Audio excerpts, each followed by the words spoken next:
19 वर्षांआधी आलेला नवरा माझा नवसाचा हा चित्रपट खूपच गाजला।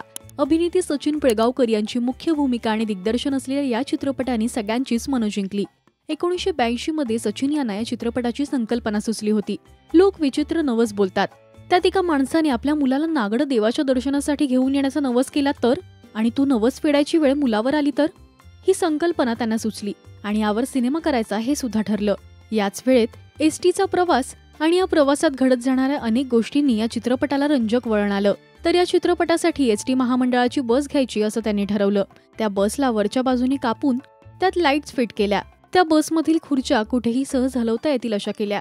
याचसोबत एसटी महामंडळाने त्यांना एक नमुन्याची बस सुद्धा दिली होती। त्या बसमध्ये कलाकारांनी तालीम केली। या बसवर सचिन यांनी तब्बल 70 ते 80 हजार रुपये खर्च केला होता। एक वेगळी संकल्पना आणि त्यासाठी घेतलेली मेहनत यामुळेच या सिनेमाची खूपच चर्चा झाली। तर आता तब्बल 19 वर्षांनी या चित्रपटाचा दुसरा भाग आपल्या भेटीला येतोय। या जुन्यासोबतच नवे कलाकार सुद्धा झळकणार असून नवस फेडायला सचिन सुप्रिया एसटी नाही तर ट्रेन मधून निघाले आहेत। या वर्षाच्या अखेरीस हा चित्रपट आपल्या भेटीला येणार असल्याचं सचिन यांनी सांगितलं।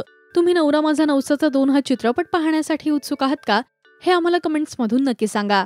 मराठी सिनेविश्वातील बातम्या, अपडेट्स आणि गॉसिपसाठी तुम्ही सबस्क्राईब करा राजश्री मराठी।